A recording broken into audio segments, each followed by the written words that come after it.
So, what's up, everybody? Thanks for clicking this video. Thanks for tuning into my channel. Thanks for clicking this on Cinema Crossroads on Spotify. Thanks for listening to this wherever you are. One love and peace to you. Today, we are reviewing Bob Marley, One Love, the 2024 autobiographical movie about the legend from Jamaica. And I'm here with my beautiful wife, Akti. Say hi, boo.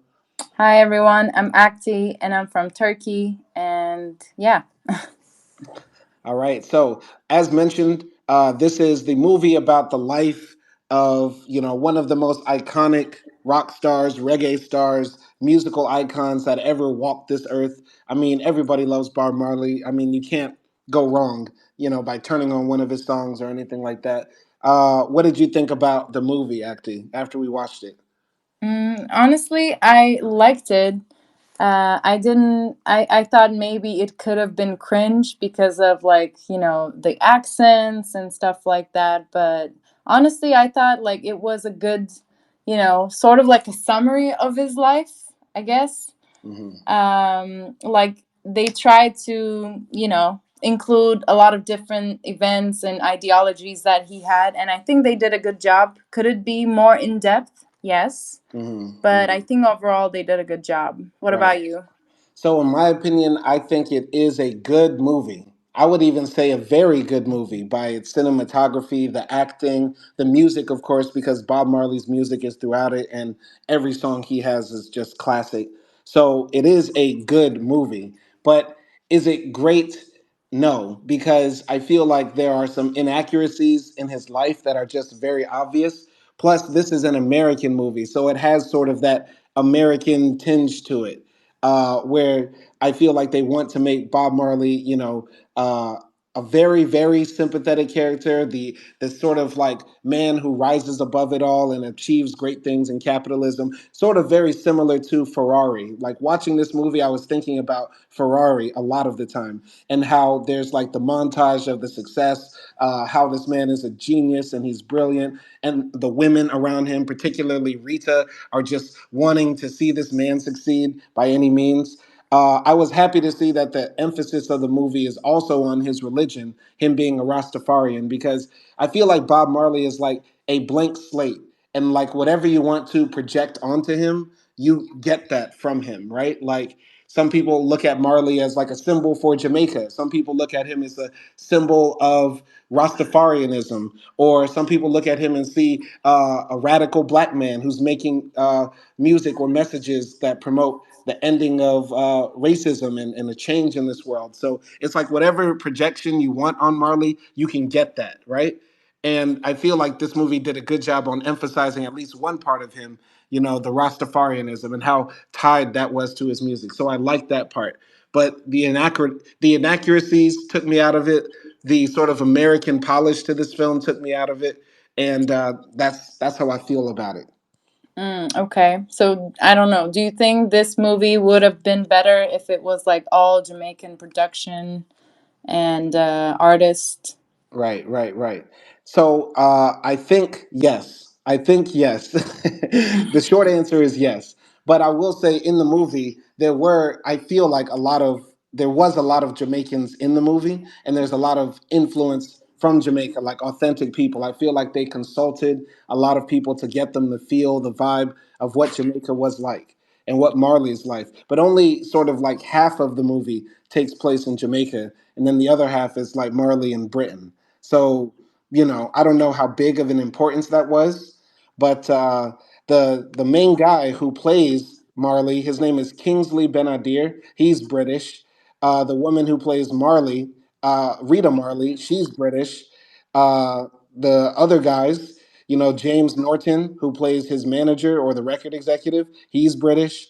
Tosin Cole, American born British actor, he plays Tyrone Downey. I mean, everybody here, is from England. Okay. I mean, I don't know. I felt like, I mean, at the end credits, we see that like Ziggy Marley and Rita Marley actually helped produce this movie. Hmm. Hmm. And I think, their ideas were probably validated, but also at the same time, like you said, this is like a Hollywood movie. Mm-hmm. So you do get that like Hollywoodness ish Mm-hmm. Mm-hmm.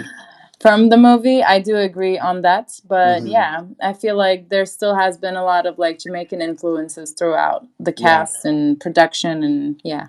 Yeah, yeah. I really liked how beautiful they made Jamaica look, even though it was grimy at the time, because most of the movie takes place in like the late 70s of Jamaica, where they had a lot of political turmoil, a lot of violence, and of course, poverty, which is endemic to the island.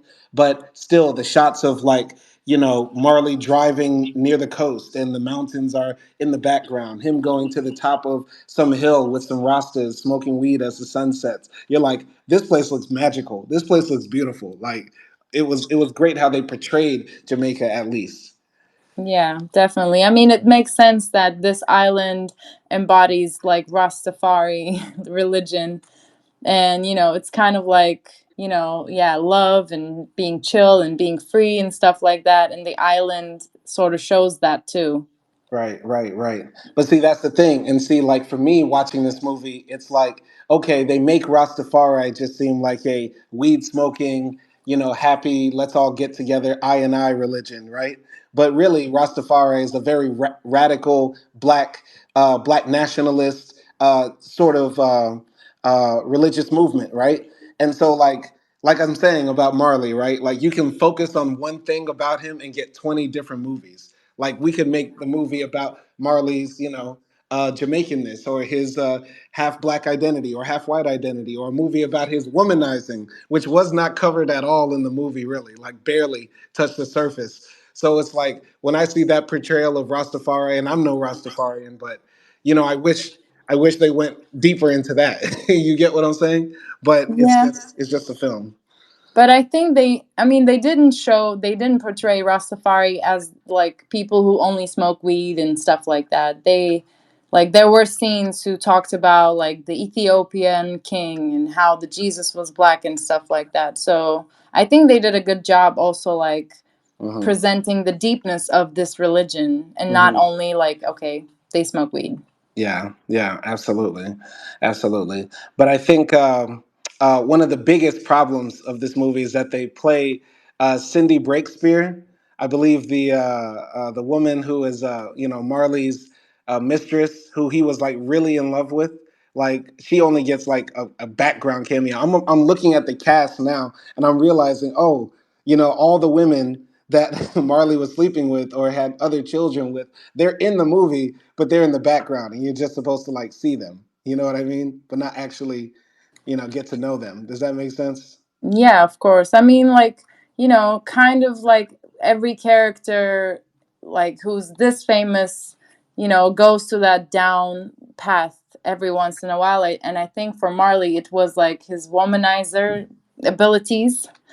But yeah, like, how we watched the movie of James Brown, and we Mm-hmm. see him like, struggling with drugs and stuff like that, with women as well. But then he rises, like, he kind of gets over that and becomes stronger. Mm-hmm. So yeah, it's good to see that conflict because we're reminded that these people are also humans and they're not like these supernatural natural characters that we like imagine them to be. Yeah, So it yeah, would yeah. have been nice to like show that part of him, even though it's a bad side, it's still like a part of him because Mm-hmm.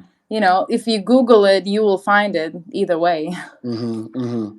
Yeah. By the way, I want to say thank you to you for making me see the James Brown film, because I was dodging it for a long time because I was like, I don't want to see Hollywood versions of black icons sanitized on screen and stuff like that. But the James Brown film is actually one of the best biopics I've ever seen, honestly, because they did it really well. And rest in peace, Chadwick Boseman. He brought him to life for real. Made me a renewed James Brown fan. Good Lord. Yeah, no, that biopic is really good, I would say, like better than Bob Marley one. Yeah, uh definitely better than the Bob Marley one. Go ahead. Yeah, but I love that biopic. That's like the movie that made me, deeply listen to James Brown and understand like how his songs are related to his life. Hmm. And yeah, so it's a dope movie. Yeah. Now, speaking of this movie, back to Marley, all of this movie is in some semi deep Jamaican patois, which might be hard for some people to watch this movie and understand certain lines. But I feel like they're speaking like, as basic patois as possible. It's not very, very hard to get. But, you're not a native English speaker. So how did you feel watching the movie, in this dialect of English? I mean, the first 40 minutes, first time we watched it without subtitles, and it was kind of hard. Like, I could understand half of the things that were being said. So I wanted to just like understand what they were exactly saying, or even like at least more than what I was able to. So we watched it again with subtitles, and the subtitles were also like patois. So Hmm. it was like, but it definitely made it better like than before. So I think with subtitles, it's pretty understandable. I mean, most of it, like 95% of it, is understandable. Hmm. But yeah, I was going through like some of the websites, like Reddit and stuff, and people were talking about it. And a lot of like Jamaicans even said, I just watched it on the big screen and I doubt people understood it. And I'm I Jamaican, so like, I feel like if you're a native English speaker, and especially like if you're black and you've had interactions with like people from the Caribbean, you'll understand it. It's not that hard. Like fee means four, right? Like it's not that deep. But I could understand why it might be a bit hard for some people because Jamaican patois is very very dense, and so are other ones. I mean, I grew up listening to that with my mother when she spoke Belizean, so it's very similar. Yeah, I mean, yeah, you have like some similarities in your life to Jamaican patois, but yeah, it was a bit hard at first, and I was kind of like, oh, like I can't understand this movie. Hmm. Hmm. So I was a bit, discouraged, but like if you have subtitles, I think it's pretty fine. It's pretty okay, and maybe like one of the things that makes it hard to understand is also their like intonation. It's Hmm. different from English. So Hmm. even if they're saying English words, it's kind of hard to understand sometimes. Yeah, yeah, yeah, definitely. Now, getting back to the cast, like Bob Marley is one of those guys who has a very specific look. Like nobody looks like him. It's very, almost reminiscent of like Tupac, right? Like there's only four or five people alive that look like him, and even fewer people that could bring that character to life if they could act on screen. Now, what did you think about the guy who's supposed to shoulder this burden of bringing to life one of the most famous musical icons? I feel like this man was a bit too pretty to play Marley because I feel like Bob Marley had a sort of like grit to his face and a sort of like ugliness. Not that he was an ugly person, but he had like a sort of like sadness in his eyes. And this guy looks like a Calvin Klein model, in my opinion. But what do you think? I mean, looking at his cast picture on Google now, yeah, like he doesn't resemble Bob Marley, but with the wig, the Rasta hair, I think he did a good job. But like you said, maybe they could have worn his face down a little bit more with makeup or something. Hmm. Like add that funk to his face. Hmm. I Hmm. guess the one that Bob Marley has. It Hmm. wasn't like you can't tell him apart kind of similarity, but I Hmm. think his acting was really good. I Hmm. really felt like he embodied like Bob Marley, Hmm. and Hmm. like his movement, and I don't know, his laughter and stuff like that. I felt like he really studied Bob to its core. So Hmm. I think with those things he compensated for being pretty. Okay. All right. Yeah, I do. I think his acting was good. I think everybody's acting generally was good. It's just, the looks about it. You know what I mean? And maybe I shouldn't be going so deep into Bob Marley's facial features, but that was just one thing. I'm like, this handsome boy don't know about Rastafari, Jah Haile Selassie. Like, you went to modeling school, bro. Stop it. I mean, at the end, if he's embodying that essence, it's not that important Hmm. to have like one on one similarity. But I guess like now with the technology that we have, we expect a bit more Hmm. because, yeah, like they can have, I don't know, special makeup or special effects or something like that. But Yeah. I think like it didn't ever bother me. Like I didn't say in my head like this guy doesn't look like Bob Marley Right. and Right. stuff like Right. that. Like it, I didn't have any disconnect. Right, right. All right. And to make up for me going so in depth into Marley's face, I got to give it up to the woman who played Rita because she had that donk on her. Boy, she was carrying a donkey, watermelon in the trunk. Rita looked kind of bad. I don't know why Marley would ever cheat on her. Cindy Breakspear, who? Okay, we have to go through this with every female character I'm sorry. in movies that has a badonkadonk. I'm sorry. I'm sorry. I just had to make up for the fact that people might be like, why is he so in depth on Bob Marley's face? I mean, I think yeah, like she was her acting was really good, and yeah, also like everything about her was really good. She was very pretty as well, like you said. Hmm. She had the trunk as well. Hmm. I'm not gonna deny that, but yeah, um, I don't know. She was really good. Yeah, yeah, definitely, definitely. So getting to the film, so the movie sort of jumps all over the place because they're trying to cover Marley's early life and also where he is in his career. Like the movie doesn't start with the come up, like how Marley got to where he is. That's sort of like touched on towards like the middle and the ending of it because there's always these flashback scenes of it.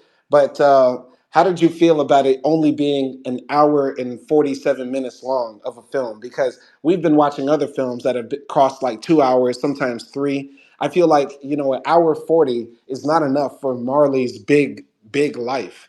And this could have been better done as a mini series or just a very long Martin Scorsese ish, real biopic where they get to cover more ground. But what do you think about that?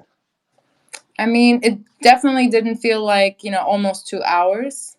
1 hour 47 minutes. It had a good pace, I think. But can it be longer? Like yes, they could have went like more depth in certain like places in his life, certain moments. Uh, so yeah, it could have been like 2 hours and 30 minutes Hmm. and something like that. And I do think like if they did like a mini series sort of thing, it would have been really good. But I think there are also other, documentaries type of things about Bob Marley's life. I don't know if they are like, reenactment like a movie, but Hmm. I'm sure there are like a bunch of documentaries. So, this was like the mainstream Hmm. biopic. And Yeah. I think people will like it, and I think people will learn and draw inspiration from it. So for me, like it was okay. Yeah. Definitely, I drew inspiration from it. Like after watching this movie, I felt charged up. I even let the music play when the credits were rolling because I was like, damn, Marley's music was good. And damn, it has so much of a message, right? This movie is definitely, I feel like made to inspire somebody to want to listen to Marley's music and be more into the whole branding of his image and stuff like that. But I just wish that there was just more to delve into, like more hidden facts, more little gems and stuff like that. Maybe the only gem that I got from this is that Marley liked to juggle because when he got shot, he was like juggling oranges in the kitchen. But an hour 40 is not enough. Like this could have easily been a good 8-part miniseries, And if they have the funding for Mr. and Mrs. Smith, give it to Marley too.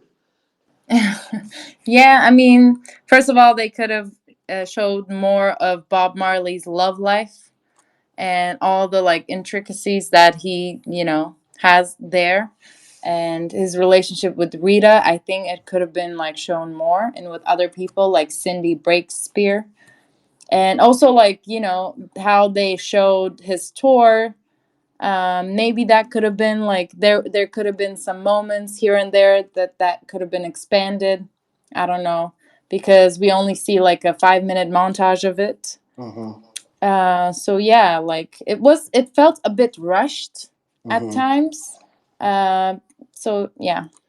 Yeah, there is that montage, right? Every biopic of any great man in American cinema always has to have that montage. So I think the rushing part was like when Marley's going on tour to promote Exodus, and then we see him in West Germany, we see him in Paris, we see him in Belgium, and he's running all over Europe and shaking hands with like the Duke of Monaco and stuff like that. And it sort of did sort of blend it all together. But I did like the scenes when they were in the studio, like when they were like putting together songs. Marley is like pushing his band, reminding them of the meaning behind their music, and then they interview this guitarist who wants to be a part of the band. Those parts were good, but maybe that part was rushed. I don't know. Which part did you feel like was rushed? I mean, like, just the fact that in the first 40 minutes, a lot of things happened. Hmm. In the first 40 minutes, it's like we see him as a child, and then we see him like being famous in Jamaica. Then, his assassination, and then he goes to do this like small concert for peace, and then he moves to, he can't he's not able to do the concert, and then he moves to London and he start making music. Like, this all happens in the first 40 minutes. Hmm. So it feels like each of these section is only like talked about for 10 minutes each. Yeah. And I Yeah. feel like, probably there were more to tell it there. And also, like you said, the sped up version of the tour. Hmm. Yeah, it would have been nice to see, like, I don't know, maybe more footage of him performing. They could have put it like mixed together Hmm. and stuff like that. Yeah. Yeah, maybe there also could have been some more background as to why Marley got shot, because within those first 15 or 20 minutes, right, he's shot by some assassins because he's going to perform at some peace concert. But there's never any background as to why Jamaica is so tumultuous, why the peace concert is controversial, and maybe they could have like drawn the background of that and why Marley was so radical, why he was so, controversial in this sense. Yeah, I guess, but I don't think they wanted to make this really about politics, because we constantly hear him say, like, I'm not, involved in politics. I don't care about politics, this and that. So, yeah, I think maybe they just wanted to not really focus on that part at all. Well, it's not political just to tell the history of what was happening, right? Because if you watch this movie and you don't know fuck all about Bob Marley, you're like, okay, this guy wants to put on a concert and people want to shoot him. Why? Like, what's the reason? So that's why I'm saying fill in those gaps for people. Yeah, yeah. No, definitely. I mean, I agree, but I'm just saying maybe Mhm. that's just like why they didn't include that. Because Yeah. I had to look it up afterwards, like what was happening back then. Right, right. And that is one of the most iconic parts of Marley's life. Like if you did a little bit of research on his story, you'll know that one of the things that made him an icon is that he did get shot and the next day he went to perform at the concert like nothing happened, showing that he really was about that life. He was about peace. He was about trying to promote this new idea, this radical religion. Now, speaking of his love life earlier, you and I a few years ago, like we were in Mauritius when it happened. Like we were on our honeymoon, and there's a YouTube channel from this woman from Alabama who runs a great channel, Ashley Says So. Go check it out. She does like gossip stories of people from yesteryear, and she did a two-part series on Bob Marley. And you and I watched it together, and we were just floored by all the drama and mess and dirt that was dug up about Marley that's actually not that hidden. It's like in the public, it's in biographies, it's in memoirs. Like, Bob Marley was a big womanizer. He fathered like 14 children. With only a few of them being from Rita, he would have kids with different women, then send them to Rita to take care of, while he was on tour being this, peace loving, Rastafari prophet. Meanwhile, he was living like, he was like Diddy out here, take that, take that. And he was even a bit abusive to Rita as well. Like, how did you feel, watching the movie and how Rita was portrayed? Like, do you feel like this is fair, like to put it this way? Do you feel like I mean Rita was involved in the production, so I'm wondering, like, is she trying to like change the image? Are we looking at a dream of what like Rita wishes her relationship with Marley to be like? Like, how did you feel about that, knowing a little bit of what we know about Marley and this and the comparison? Yeah, I wish, I mean, obviously, like in the movie, Rita is shown as like this all forgiven woman. You know, she forgives everything Marley does. And yes, she might have resentment from time to time.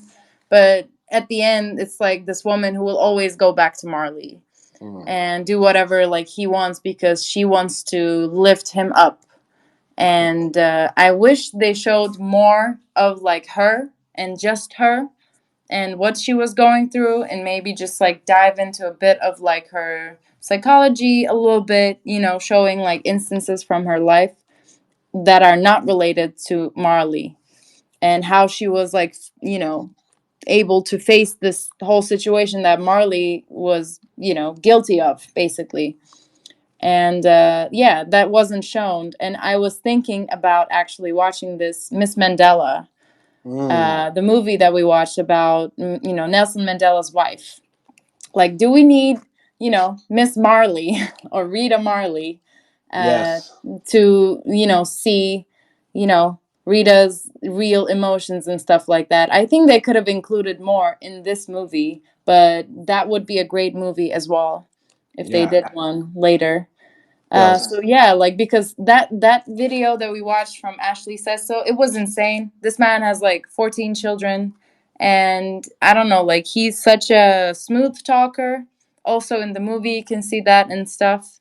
And he also like traveled a lot. Like he lived in London without Rita and stuff like that. So he was doing all these things behind not so closed doors, I Hmm. guess. So yeah, I wish they showed like why he was like that. Was it part of his religion?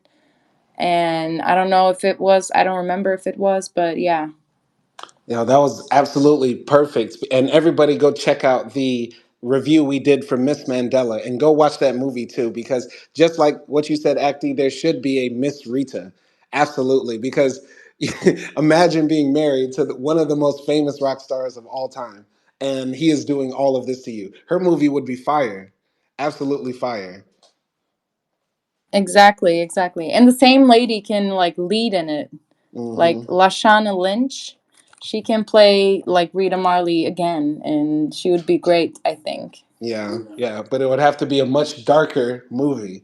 It would have to be a very the movie would make you love and hate Marley at the same time. This movie really makes you want to love Marley, but the other one, from Rita's point of view, if everything that, we know about Marley happens to be true, it would really make you conflicted about this man. And I don't think that Rita or Ziggy or Damien or any of the kids or direct Marley descendants or relatives wanted to make a movie where you would hate Bob, right? Because number one, I think they make a lot of money off of Bob's name. Like the father is the gift that keeps on giving in this case. So what they probably want to do is just continue to try to push the image. Jamaicans have like a very respectable culture. You can't walk outside unless your pants are creased. So I think what they wanted to do, is not put all the family dirt out there. Let's just make dad look good. You get what I'm saying? I guess. I mean, I can understand like the business part of it, and also like the family bonds. I guess you don't want to make your dad, who's an world icon, look bad. But I don't know. I feel like those movies, we learn more about those characters, and it's not about Bob Marley. It's about Rita Marley, and it could have a good ending because, yes, in the end, like Rita was there with Marley, probably in his dying breath, They never and divorced. yeah, like so it doesn't have to be like, oh, Marley was only a cheater and stuff like that. But like for example, when we watched Mrs. Mandela, we didn't hate, Nelson Mandela or Winnie Mandela. So, Hmm. it's like a section of someone's life. It doesn't have to be necessarily like, oh, we're going to hate Bob Marley. Right, right. The movie about Winnie Mandela, it, like you said, it didn't make you hate Nelson, but at the end of that movie, Nelson and Winnie can't love each other anymore because they both dedicated themselves to the struggle, and the struggle took them in different ways. And when they reunite, the bond isn't there. And so maybe the Rita movie would be very similar in a way.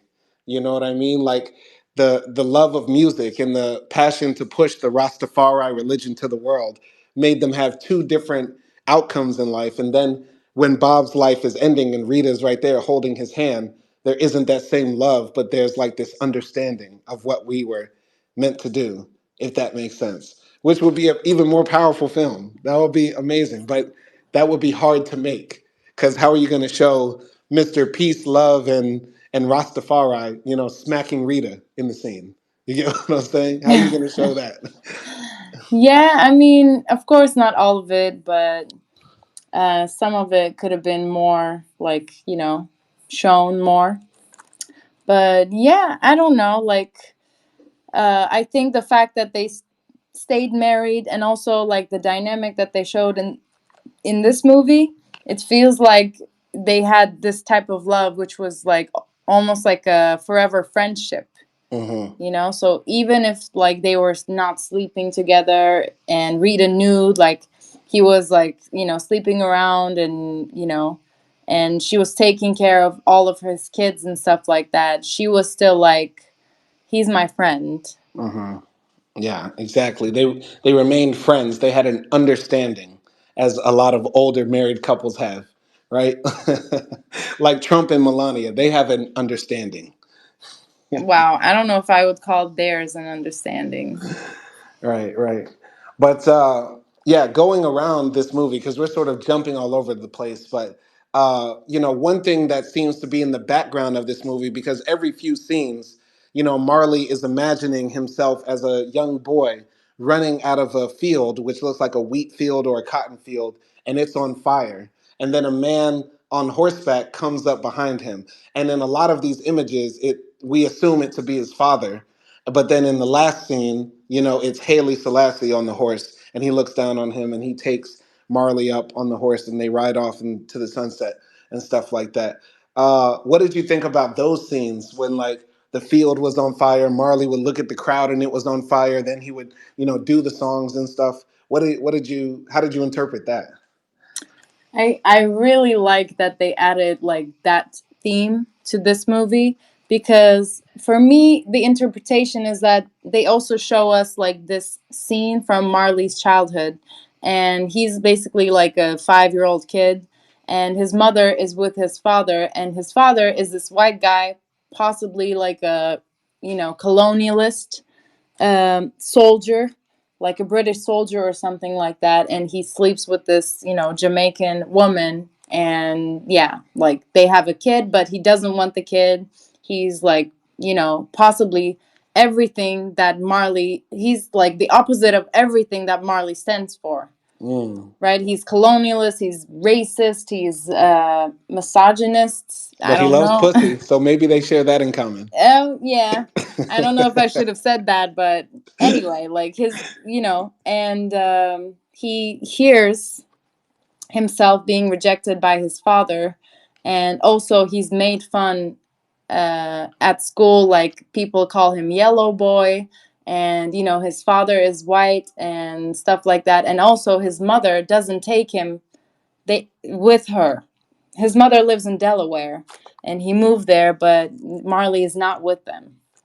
And yeah, so I think like that to me was a bit of like this inner struggle of Marley, kind of hating where his father came from, and the ideologies that his father stood for, and also missing that father figure in his life.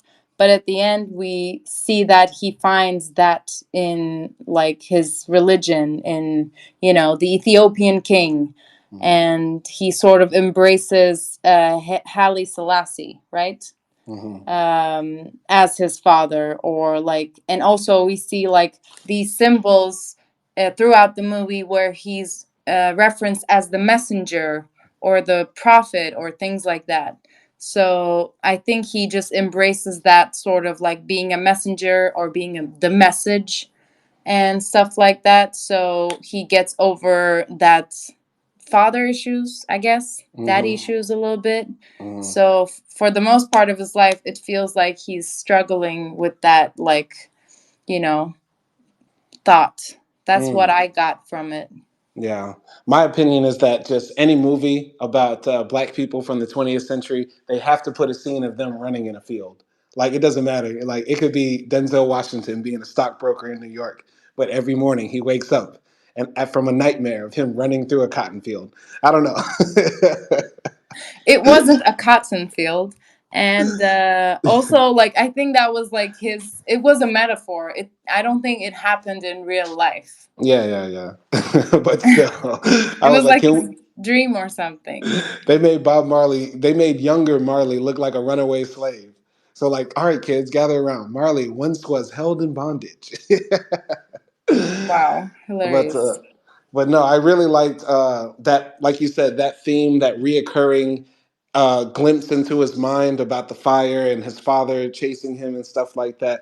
But I didn't like how it ended with him, getting on the horse with Haile Selassie, because it makes it seem like, okay, the only reason Marley became Rastafari was because he needed a father figure. And, it seemed like how they portrayed in the movie, like Rita was the one who put Bob up on Rastafari. And then other scenes when he's hanging out with the Rastafari, they're like smoking weed and beating on drums, and Marley is like looking off into the distance, like, what am I doing here? You know what I mean? So I didn't like that because I really feel like he was really committed to his religion. What do you think? I mean, the only reason he joined or believed in Rastafari can't be his father, because I think like it's part of why he joined. Of course, he was introduced by Rita, but then also when their leader, the guy with the snake rastas like all Hmm. around his neck, which was Hmm. pretty cool. Yeah, he says like if your mother left you, if your father left you, we will welcome you to Rastafari. So I think that was the reason why he joined, but it wasn't like the whole reason why he believed in the thing and stuff like that. Right. I didn't see it like that, at Right, least. right. I mean, just the way that they did that, like him getting on the horse and then hugging Haley Selassie from the back as they ride off into the sunset. I was like, okay, I don't know what image you're sending here. No, I mean Maybe, he rose above it all yeah. and then became one with his religion. Right. But speaking of religion, like, I feel like this movie, once again, is focusing on that part of his life or that aspect of his personality. How did you feel seeing that? Like, is Bob Marley like the greatest Christian rock star of all time? Like, is he bigger than Creed? Okay, I don't know what Creed is, but sorry that I don't know. Is that supposed to be an American reference? Yeah, they're a big Christian band, very famous Oh, Christian band. I don't know them, but I mean, I knew what Rastafari was, like what they believed in the essence, but I didn't know that it was like it like was inspired by Ethiopia and like the first people and stuff like that. And yeah, I didn't know, like I thought they had like a whole other god. I didn't know it was so connected to the Bible and Jesus and stuff like that. But I don't know, like his version of Christianity didn't feel that bad. To be honest, I liked it more than the regular like Christianity. And yeah, I don't know what to really say about it. Like it was okay. You just like it because they get to smoke weed. That, but also they have other like stuff, and not the fact that they smoke weed, but the fact that they have this thing where the rest of the world redeems as something illegal or something like a gateway drug, and they take it and they embrace it and they use it to I don't know, make themselves think better and stuff like that. So that's, to me in itself, it's like a rebel move. So I like that. And then also what overall what he stands for, at least Marley and all the other people around him, what they stand for is like, oh, we don't have words like you and we and they. We only have I and I and stuff like that. Like the way that they just see the whole human race as one, And even like Marley talks about it in his music, like something that you stand for, which is Mm-hmm. like universal citizen. Mm-hmm. And so like all of those thoughts are just so like peaceful and so utopic in a sense that I Mm-hmm. that makes me like this religion. What do you think about it? Um, I like I said before, I think you just like it because they were smoking weed. No, I'm joking. No, you did a good job breaking that down. I think you know every time I see something about Marley or learn more about Marley, I really wish I got the chance to sit down and talk to him about his beliefs and how they make sense to him and what he hopes Rastafari could do. You know what I mean? And because my interpretation of Rastafari is that it's very radical in its message towards Black people. Like, we are a chosen people. Haile Selassie is our king. We should all try to return to Africa and that sort of stuff. And I wanted, because they didn't really make it clear, because it just says unity in the movie. They just keep making Marley say unity, unity. Of course, end racism, end oppression, down with the down pressers, all that sort of stuff. But it's unity. But is that unity for mankind or unity for Black people? Because that's what I feel like Rastafari is truly about. Like, it's of course us being cool with non-Black people, but is this message really for us? And I feel like Marley has a lot of songs actually talking to Black people and his radical Black message. But I really wish that, like I said, I wish the movie explored that. But that's part of the game, right? Like, Marley is so big, you could literally make a movie about Marley's love for soccer, like, and that could be a movie because that was a big part of this film too, right? Like, he has so many big parts of his life that I wish they explored it more. But as far as his religiousness and his identity, that part, I feel like they did a good job with it, in my opinion. You get what I'm saying? Yeah, I get it. I Yeah. mean, yeah, like the songs that he's calling out Black people and stuff like that. Of course, like he's gonna be the one calling out Black people first, like telling them to be free, slay themselves from mental slavery and all of those things. Because if we don't have racism among like Black people, white people, and all the other races in the world, then like unity is really all people. So Mm-hmm. it's sort of like integrated into one another, if that makes sense. Right. Right. Like unity of Black people would equal to unity of all people. Mm, I like that. I like that. And I think that's where Marley was going with it. But at the same time, he's a pop star, right? Well, he became a pop star. So his music, like he said, when he was making Exodus, he said, I want this album to be as big as possible, right? And Exodus ended up becoming like one of the most popular albums of the 20th century, highly regarded, full of classic material. And I think that's because Bob was trying to go big. He was trying to go big, not go home. You get what I'm saying? Yeah. And also, sorry, but one thing I was also like interested in, like how they showed those scenes when he was in London. Mm-hmm. And they didn't really show like how they got the like record deal and stuff like that. Yes, like we see his um like the guy who gets him gigs and jobs, Don Taylor, I think. Mm-hmm. It Mm-hmm. was his name was Don Taylor. Mm-hmm. And yeah, like he sets him up and stuff, and we see like this one scene where the album is done and Bob is like showing the album cover to the producers of the company, and they don't like it because it only says Exodus in like red letters and there's nothing else in the cover, and they don't like it because it's not commercial. And Bob is just like, trust me, man, and stuff like that. So like that was, I was just wondering if that it was that easy to get through the record deal. Like I don't know, those people like listen to his album and said like, whoa, like this is so great, we have to do everything to publish it, so we don't care if we don't get the album cover that we don't want. Right. Because Right. I feel like that's not really the case with that sort of business, music business. Yeah.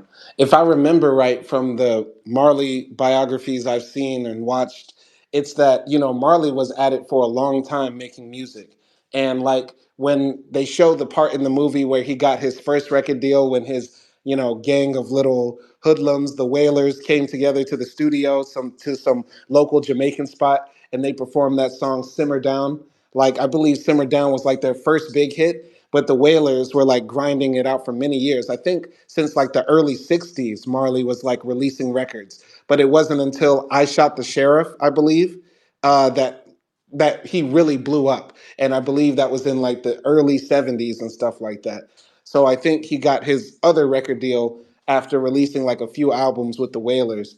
And Exodus was just like the culmination, like the cherry on top, if I remember right. But anybody who's listening who's a Marleyologist, let us know in the chat or what you think or how it all came together. But the first international like success was Exodus, right? I believe that was like the biggest one, yes. But his single "I Shot the Sheriff" was what really blew him up, and I think also "Buffalo Soldier" as well. That Mm. was a big one too in the U.S. Okay, so he was like some kind of famous, like a bit famous in maybe like the British world and American world, Hmm. but he was a bigger star in Jamaica, and with Exodus, he became even bigger. Yeah, yeah, I believe that was a big international hit, and that's when he was at his prime. Yeah, I mean that part, like I wish they explained a bit more because I was thinking like, okay, like how are they getting this, expensive studios, and I was thinking maybe they're Jamaican rich and it can cover like all these costs in the studio, Yeah. but they were basically like living there, I don't know, a bunch of people, they have to have houses and stuff, so yeah. Yeah, I mean, this movie can't really be called a biographical film. I feel like it's more a mythological film. This is the myth of Marley, and sort of like how you want to remember Marley.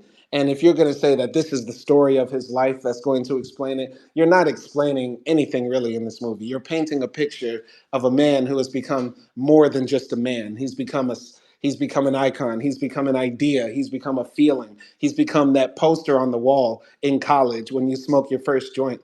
He has become, the first thing white people say when they see a black man with dreads. Marley has become bigger than just Bob or Nestor. He is now an ideology. He's commercialized. He's a brand. Does that make sense? So, you know, questions like you have and like I have about this movie will never get answered through this movie. They just Yeah. have to exist. Yeah, I mean it is a very commercial movie, I would say. But it was still good, and I really liked the flashbacks that they had. Some of them were with Rita and like when they first met, Hmm. and some of them like with his group. Like you said, like the first time they got signed in Jamaica. Some of Hmm. them with his like in his childhood, Hmm. which were a bit sad. But yeah, overall, like it was dope.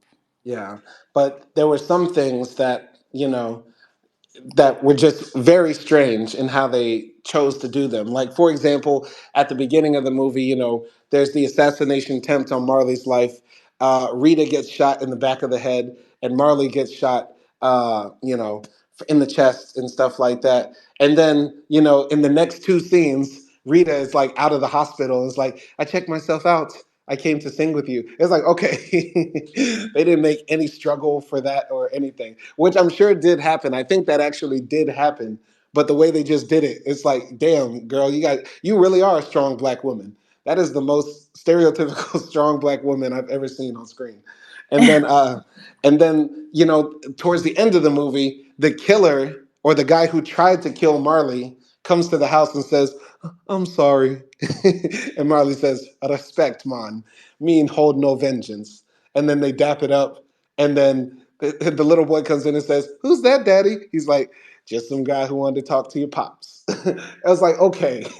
I'm pretty sure that did not happen. Because I think, if I remember right, the guys who shot Marley wound up dead in a ditch. Like they found their bodies like a few months later, like decapitated and stuff like that. Like this movie is very sanitized, very PG for like the real grimy, gritty life that Marley lived.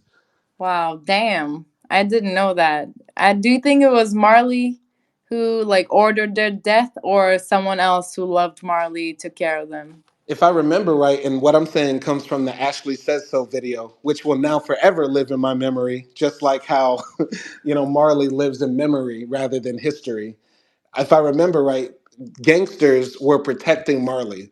So, like, in the movie, they show Marley living in this mansion with all these people coming in and out, kids playing everywhere, women barbecuing, guys standing around just playing soccer. Like, Marley could do that, not because he was Mr. Peace, but because, like, gangsters were on. Around him, around this man, protecting him. So when Marley got shot, like people, rode for him. They put in work for him. Okay, okay, I see. Yeah, that's a dark side of that, because I actually got like teary eyed in that scene when he, he said like, "Me have no vengeance, my brother."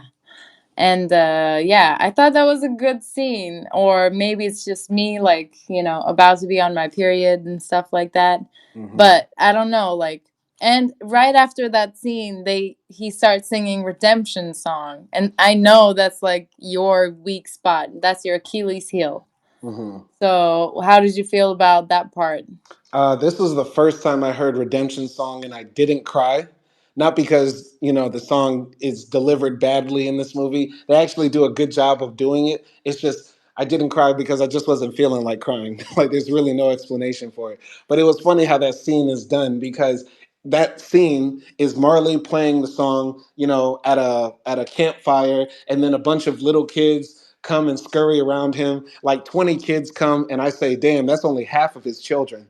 Like and they're coming and listening to their dad like play the song, and then Rita says, when did you write that? And he said, all my life. And then she said, uh, you're ready, I know you're ready.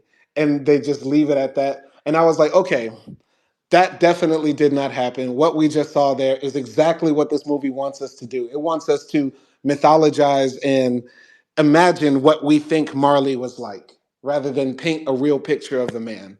Because, like, a bunch of little kids scurrying around this little, dusty boy who smelled like weed and probably didn't shower in a few days, playing a song around a campfire, and then they all sort of smile and giggle. I was like, okay, this is very strange. You get what I'm saying? Yeah, I know. And Rita is just like not mad at him at all for smashing even more, because now he has cancer. So he's like, I'm gonna die, so I better smash everything. Yeah, yeah. And speaking of cancer, that's another thing about this movie, right? So, throughout the film, Marley has like a bad toe. Like he's playing soccer, then he starts limping. Rita looks at his toe and says, "Damn, boy, that thing is disgusting." Ugh. And then she throws up on his foot. His manager looks at it and says, "You need to get surgery." And Marley says, "Leave me." Stuff like that. But I feel like there was never any explanation as to why Marley didn't want to go to the doctor. When I mean, everybody knows it, right? Like Rastafari's believe that you can't cut any part of your body, which is why they don't cut their dreads, cut their mustache hair, cut their beards. So even cutting off a toe, that's a major sin. But it's like, once again, if somebody didn't know ish about Marley, they'd be like, why didn't this man just cut his toe off? He got everything in the world. Like, cut your cut your big toe. I'd cut my toe off for half of what Marley got. So I'm like, why didn't y'all explain that to people? But I don't know. What did you think of that? Yeah, I mean, I didn't know that about the religion. So yeah, that would have been really good to at least explain, in one scene or something. Wait, so you Um, were watching it and you didn't know why he died? Like the movie didn't fill that gap for you? I mean, I knew his toe was bad, Uh huh. but I didn't understand, just like you said, why he wasn't just chopping it off. Hmm. Because, like, would you rather die or lose your pinky toe? Right. Like, And in the movie, they say, the doctor says you should cut off your toe. And then he says no. And then there's never any explanation. Okay, why does Marley say no? yeah, Why? I didn't know the explanation part. So thank you for that. So I'm Okay. like, Yeah. yeah, like this movie has so many empty gaps. But I want to ask you this question because the movie asks a big question. If somebody were to tell your life, Acti, if somebody wanted to make a movie about your life, and you know, let's say in your life there is a big lesson to be learned from your life, because there is a big lesson learned from Marley's life about, overcoming obstacles, embracing a faith that feels like it answers the big questions for you, being fruitful, multiplying, spreading a positive image to the world, right? Would you want that story told in your movie, or would you want people to know the real, and maybe they will get that message or maybe they won't? Like, I think that's a big question this movie asks. Like, what is the purpose of cinema or telling a man's life story? Is it to further a myth, further a goal, further an idea, or is it just to tell it like it is? Because they're two different objectives and two different things. What do you think? I mean, you know, I have many more goals and dreams that I want to accomplish, and I don't know what they will bring, like the good and the bad. But so far, if they made a movie about my life so far, I would just want it raw. I would just want it like everything, because I guess for me, it would, like, showing it like that would mean that other people who go through the same things can relate. And for me, like, I didn't go through like the absolute worst things ever, but of course, like any other people, I went through some shit.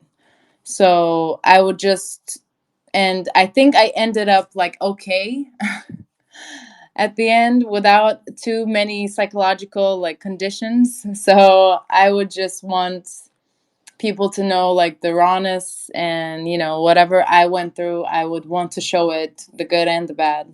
Mm. And so yeah, for me, for my movie, I would choose that perspective. And obviously, this movie is not entirely from that perspective at all.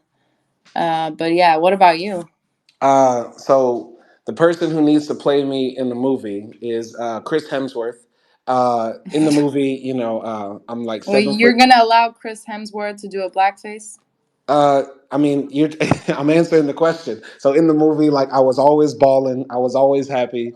Uh, Nothing bad ever happened. I always stunted on these hoes. Yeah, like, my life movie better be mythologized. Y'all better not put my business out there on Front Street. I don't want anybody. I'm keeping it real. Like, I get what they're trying to do with this movie. I get what they're trying to do, because maybe the goal isn't always just to put everybody's business out there. Maybe the goal is not always just to show the flaw in a man. Maybe it's okay for us to have a black God. Mm, think about it. They make all these movies about your guy in Turkey, right? Ataturk, right? Do they ever show any of his flaws? No. They make movies about Abraham Lincoln, John F. Kennedy, all these things. These men become gods in film and cinema, in movies and books. But every black man that they make a movie about has to have some sort of flaw, right? He beat his wife, he did drugs, he was a criminal, he went to jail. What if in the movie, when the Rastafari says, our God is not blonde hair and blue eyed, our God is black like us? Maybe that's supposed to be Marley. I mean, yeah, but okay, so what differentiates Marley's image than the stereotype of the perfect black guy? You know how sometimes you get annoyed watching it, like the movie that we watched, Green Book, Oh, yeah. and it was like this guy who stood above it all, even though people were racist against him and stuff like that, and he was an artist as well. So, like, what is the thing that differentiates him and Bob Marley? Not specifically him, but that stereotype. Marley wasn't gay. No, I'm joking. I'm joking. Not him specifically, I said. I think I think the difference is, like, that guy from Green Book. We don't know who he is, so there is more to tell about this man's life story. We know who Marley is, and Marley has had an image in our minds since the day we're born. Right? Like, Marley is one of the most famous people. Even even racist people love Bob Marley. Even people who hate Jamaicans love Bob Marley. So, like, why not continue to push that? Why not continue to, honor this man? Yes, he had flaws, but your uncle got flaws too. Your uncle got kids across town too. Your uncle, smacked your wife. Hell, you might be the one smacking your wife right now. Like, do we really need to put the image out there to the world that there's a dysfunctional black man? Why not make it better? If it's somebody lesser known, I feel like it's better to make those stories real, to honor that person's life rather than to turn them into some idea. And plus, the second thing is Green Book, I believe, furthered this idea in people's minds that racism can be cured by proximity. So if you drive a black man across country, eventually you too will figure out racism and sort of end it. Which the I'm Marley, not talking about specifically about that movie. That was just an example. I know it might be annoying you to say that, but I think it depends on the circumstance. And in this case, Marley's story is so big, he's sort of like a Jesus like figure. So we're not going to make a movie where Jesus is, doing crack in an alley, you know. Let's make a movie that honors an icon rather than destroys an icon. Go ahead. Okay. I mean, I get that. I just, you know, yes, like you do have the right to have like this one Jesus like figure, and if that's what y'all want, go ahead. But I just think it just takes away from the authenticity of his life because once Hmm. again, even though he might have this, negative side to him, like cheating, that still doesn't take away from the fact that he represented world peace. He represented like anti-war and anti-racism and all of those things that he represents. I Hmm. don't like, at least for me, it doesn't take away from that because everyone has their own shit. Hmm. I never like judge anyone because they did this or that. Yes, it's bad, it doesn't excuse it, but it's life and everyone goes through something. So, I, yeah, I, but I, I get that not everyone would have the same opinion. I feel like you're being a bit dishonest there because when we watched the Ashley Says So videos about Marley, you and I were both clutching our pearls, like, oh my God, who did what happened to this man? So let's be honest, Actu, like you would look at Marley differently if Ashley Says So directed this film. No, of course, like at the time, right after we watched the movie, I'm like, oh my God, I didn't know any of this about him. And it's kind of like crazy how he went on, like just sleeping with everyone. Yes, that was bad, but that didn't stop me from loving Marley. I still listen to his music. I still watch this movie and love him. Hmm. But it's it's just another side of him that I know and learn. So in my head, I don't like idolize him to be someone who's like Jesus, Hmm. basically, or like a prophet or something. And Hmm. it just makes him more human for me, is Hmm. all I'm saying. Right, right, right. I got you. I get what you're saying. I get what you're saying. I'm just thinking about that Turkish film we watched, Bergen, right? About the woman who was a great arabesque singer, but she was tragically killed in an act of femicide by her ex husband. And in that movie, right, they elevated her. They didn't really show her flaws. They showed, well, I guess her flaw was picking the wrong man, right? Yeah, and But going back to him all the single time, every yeah, single time. going back to him, but that's not.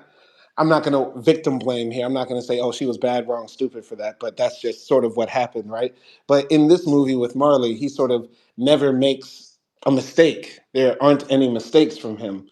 And, that's one thing to consider. Like, he is not a blameless man by any means if you read any of the biographies or watch any of the documentaries.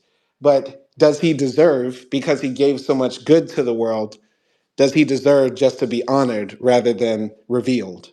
That's the question. I mean, when if we're talking about like just movies, I think he deserves to be honored because you like you said, you can find all those information online if you really want to like dig up on him. Mm, So, I feel like this movie is like what was that word? Like when people come together and remember that person's everything good that yeah, they a did. memorial. Yeah, it's like a memorial movie, Hmm. you know. I Yeah, don't know. It's yeah, like a nice eulogy. yeah, yeah. But one last thing that I'll say about the film: there's a scene where Don Taylor is portrayed to be a backstabber, a Judas in the clique. So Don Taylor is Marley's manager. We see him at the beginning. He's laughing with Marley, hanging out with him and the band, all that sort of stuff. But then when Marley plans to go to Africa, Marley tells Don, don't make the Africans overpay, don't overcharge them. It's not about money for me. And Don is like, I can get some money on the back end, more money for us. And Marley's like, no, no, it's not a big deal, right? But then later in the film, we see Don Taylor talking to like African leaders and getting like fat envelopes that he puts in his jacket pocket. So Marley confronts him after a concert and beats the shit out of him. Puts some paws on that boy. Starts kicking him and all that sort of stuff. And that was it. Like then Don Taylor sort of disappears in the film. And I think they did that because I think, the Marley estate or the people, who are family members of Marley don't like Don Taylor because I believe he did fall out with Marley and then he ends up writing like a bunch of books that expose Marley and he talks bad about Marley for the rest of his days and stuff like that. So, that's the thing. Like this movie is sort of attacking all the people that have ever said anything negative about him. Literally in the movie, the man who said the most is getting attacked and expelled, and we're only left with the sanitized version of Marley, if that makes sense. Okay.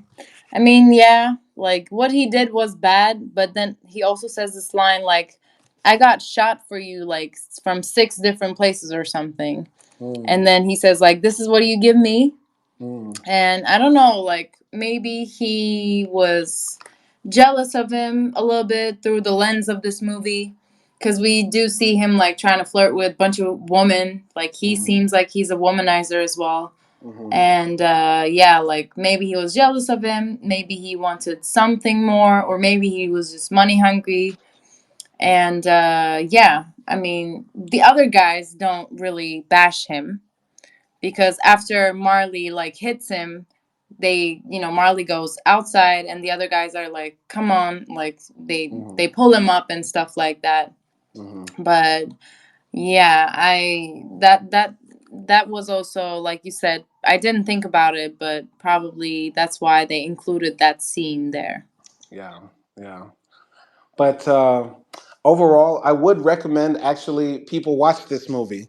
But depending on how much you know about Marley, this movie might infuriate you. It might make you like imagine watching a movie about your favorite artist who you know every detail about their life, or at least more than the average person. And then you watch the movie and like the first wife that they had is with them throughout the movie. And you're like, wait, this nigga had seven different hoes. I know they just didn't do this. Like, like Tupac and Biggie were friends throughout the entire All Eyes on Me. Like that don't make no sense. Jay-Z never battled Nas in the Jay-Z biopic. Beyonce is still in Destiny's Child in the in the Beyonce biopic. You're like, what? That don't make no goddamn sense at all. Uh, but it's a good, fun movie to watch. I would say because number one, it's beautiful, absolutely stunning. The camera angles, the scenery, the acting is great as well. If you like Marley music, this feels like one long music video, so you will enjoy it. But if you know too much, it makes it harder to enjoy the Garden of Eden, if that makes sense. Okay, so what do you give it out of 10? Give it a solid 7.5. 7.5, I Okay. would say. It's a good watch, but don't take it so seriously. Don't take it so seriously. And I know that might be crazy coming from me where I just like sort of bashed on this movie for the past hour. But if you watch it with a hint of disbelief and you want to hear the music, you will enjoy it. Yeah, I think it was good. Like, if you want to introduce someone to Marley's life, I'm sure everyone knows his music already, but maybe some people don't know much about his life. If you're that person or you want to, introduce someone to his life in Rastafari religion, even, I think this is a movie that you can watch. Definitely, it has like good scenes. I really like the scenes in Jamaica, and plus the scenes in the studio. They were cool. Like the shots were cool as well.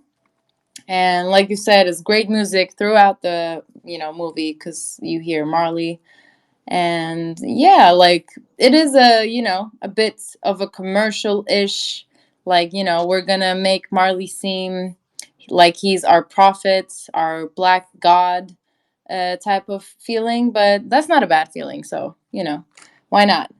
For me, I think overall I would give it a 7.5. I'm gonna agree with you on this one. 7.5. I'd be very interested to know what people on Letterbox are saying because I feel like in this day and age, now in social media, there's so much information about all of these stars.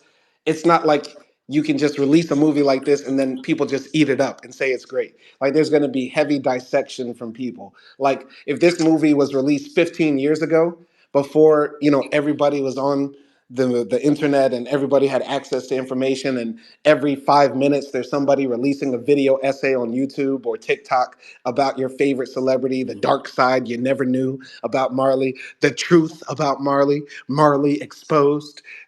Before that content was released, like you could get away with this and people would just bite on it, right? I see that this movie was hella successful. Like I think they had a $70 million budget, and so far the movie has made like 170 million worldwide, which is great.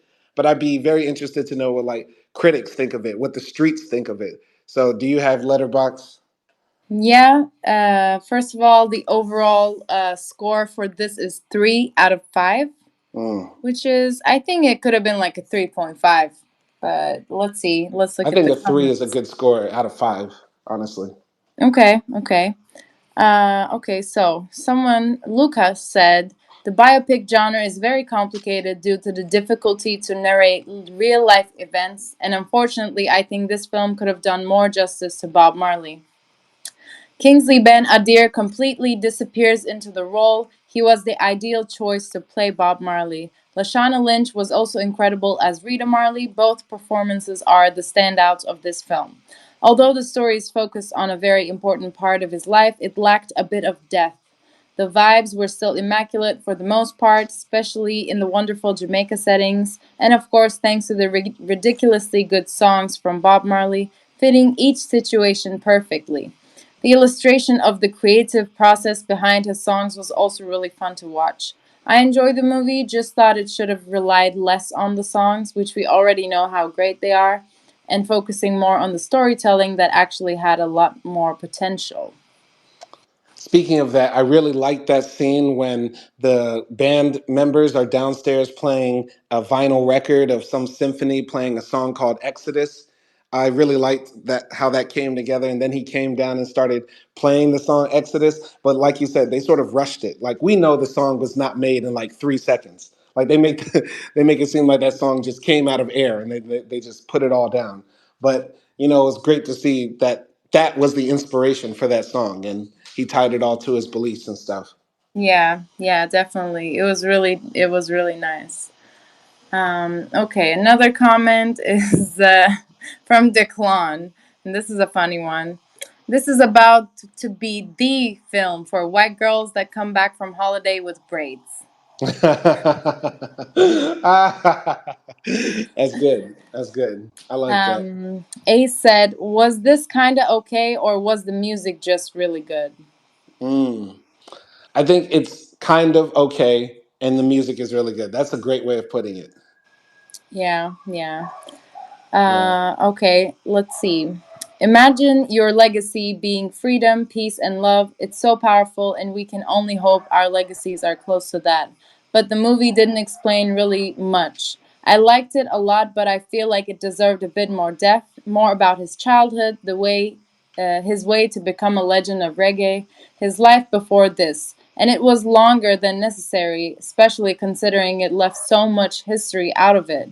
But it was good. I was entertained, and I liked the cast, the cinematography, and the songs a lot. Wouldn't mind rewatching it. Yeah. Definitely disagree with that. It's not longer than necessary, shorter than necessary.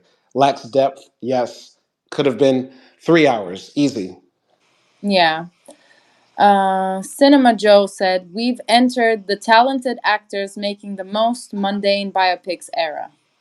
I've never seen this guy before. I don't know if he's an extremely talented actor, but mundane biopics, I do think, is a big problem in Hollywood. Yes. Yeah. I mean, the actors were like really good when it came to the whole like success of the movie. Yeah. Um okay. Every Little Thing Is Not Alright for Bob Marley, One Love. Another entry in a long line of formulaic musical biopics with no clear voice in the filmmaking to help distinguish it. Kingsley Ben-Adir is an unbelievable actor as he fully disappears into the role. Still, he and the equally talented Lashana Lynch struggle to elevate the film's overall lack of tension, depth, and momentum. Went in with low expectations and still managed to leave disappointed. uh, when I went in with low expectations and was pleasantly surprised that I enjoyed it, but definitely I'm still hungry for more, if that makes sense. Okay, well, I'm leaving with this. Wow, someone said, sorry, someone gave it 2 stars and said bomboclat. That's a great way of wrapping it up. That's Yeah. funny. That's funny. All right. So this has been episode 34 of Simon and Acting Movie Reviews. We appreciate everybody who's been supporting this content on this channel. Shout out Mad Villainy. Shout out to The Violator. Shout out to everybody else who's watching in secret. Don't be in the shadows. Come on out. Leave your comments what you think about these films. But regardless, we will be doing some more films on the way, so send recommendations and check out the next reviews that we will be doing. Subscribe to Simon Hill Keeps the Trill. Subscribe to Backpack Bandits. Subscribe to Cinema Crossroads on Spotify. And peace.